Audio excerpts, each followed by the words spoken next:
ओम श्री गणेशाय नमः। ओम श्री गुरुभ्यो नमः। पिछले वीडियो में हमने गंपोपा जी के साधना कैसे हुई थी, उनके प्रश्नों के मिलारेपा जी ने कैसे समाधान दिए थे और उनके ध्यान अभिवृद्ध करने के लिए कैसे सहायता की हमने ज्ञात किए हैं। इस वीडियो में हमने गंपोपा जी की प्रगति के बारे में ज्ञात करेंगे। इस अवस्था में पहुंचकर गंपोपा जी ने अपने भोजन संबंधी आवश्यकता की पूर्ति के लिए सामान्य भोजन के बजाय पूरी तरह एकाग्र समाधि पर निर्भर रह सकते थे। एक रात गंपोपा ने स्वप्न में चांद्र ग्रहण और सूर्य ग्रहण का दृश्य देखा। तिब्बती ज्योतिष में ऐसी मान्यता है कि ग्रहण के समय कोई राक्षस चंद्रमा था या सूर्य को अपना ग्रास बना लेता है। उन्होंने स्वप्न में ये भी देखा कि दो प्रकार की जीव सूर्य और चंद्रमा को निगल रहे थे।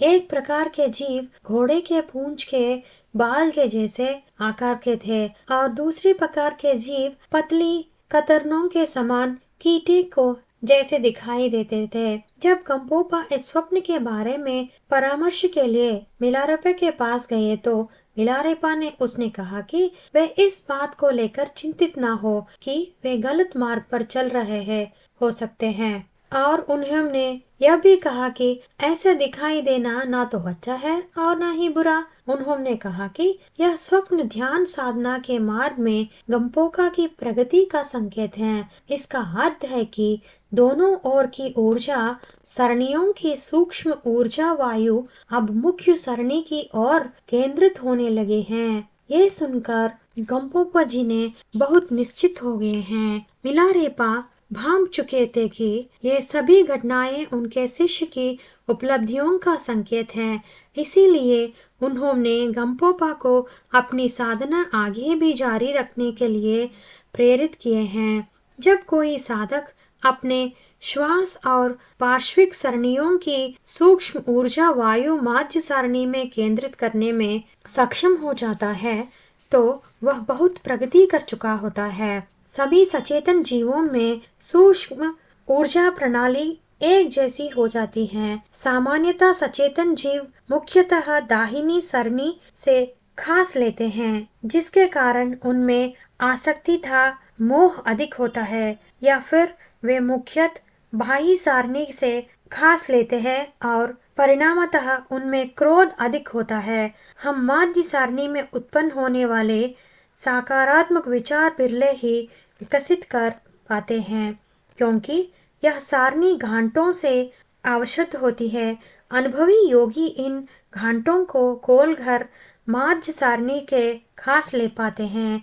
वे दोनों पार्श्व सारणियों के खास और सूक्ष्म ऊर्जाओं के माध्य सारणी की ओर भेजकर केवल सकारात्मक विचारों का विकसित करने में सक्षम हो जाते हैं। अगली बार जब गंपोपा मिलारेपा से मिले तो मिलारेपा बहुत प्रसन्न दिखाई दिए, लेकिन गंपोपा ही हर नई ज्ञानानुभूति या अनुभव के बारे में सुनने के बाद वे केवल इतना ही कहते और फिर इसके बाद फिर उसके बाद और उसके बाद, जिसका अर्थ यह था कि जैसे जैसे नए अनुभव होते जाए गंपोपा तब तक आगे बढ़ते रहे जब तक कि उन्हें ज्ञानोदय की प्राप्ति न हो जाए। मिलारेपा इस भय के कारण गंपोपा को उनकी प्रगति के बारे में सीधे नहीं बताना चाहते थे। यह सुनकर गंपोपा को कहीं अहंकार न हो जाए, जिसके कारण मार्ग पर उनकी प्रगति बाधित हो सकती थी। इसके बाद गंपोपा एक गुफा में 1 महीने तक ध्यान साधना करने के लिए गए। अपने एकांतवास के अंत में उनके स्वप्न में मंडल और हेवरज बुद्ध स्वरूप में समस्त परिचरगण सहित हेवरज का पूर्ण दर्शन हुआ। इसे देखते ही गंपोपा ने मन में सोचा कि जब लामा बार बार उनसे पूछते थे कि उसके बाद क्या और उसके बाद और उसके बाद, तो उनका आश्चर्य इसी दर्शन से था। उनकी साधना की परिणति इसी दर्शन के रूप में होनी थी, किंतु कुछ समय बाद उनके दूसरे मंडलों और अन्य बुद्ध स्वरूपों के भी दर्शन हुए।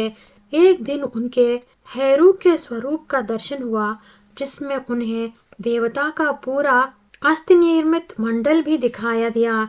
मिलारेपा ने उन्हें आगाह किया कि वे इसे कोई बड़ी उपलब्धि ना समझो और कहा कि यह ना अच्छी बात है और ना ही बुरी।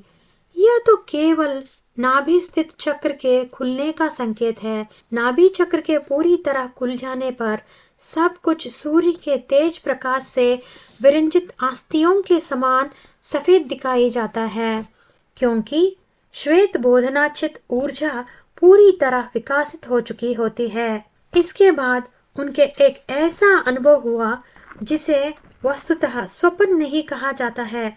उन्होंने अनुभव किया कि वे किसी असाधारण बल या योग्यता वाले व्यक्ति की भांति बृहत्काय हो गए हैं। उन्होंने अनुभव किया कि पुनर्जन्म की विभिन्न अवस्थाओं वाले सचेतन जीव उनके हाथ पैरों और शरीर के विभिन्न हिस्सों पर रेंग रहे हैं। यह इस बात का संकेत था कि वे पूरी तरह सूक्ष्म ऊर्जा तंत्र का यथार्थ बोल हासिल कर चुके हैं। अभी तक वे तुम्हें अर्थात आंतरिक ऊष्मा पर ही सामान्य ध्यान साधना करने आए थे। अब उन्हें तुम्हें की साधना को सबसे उन्नत स्तर की शिक्षाएं दिए जाने का समय आ चुका था। अगले आने वीडियो में अनुभूतियां और दिव्य दर्शन और उपलब्धियां कैसे हुए गंपोपा जी के बारे में हम ज्ञात करेंगे। धन्यवाद।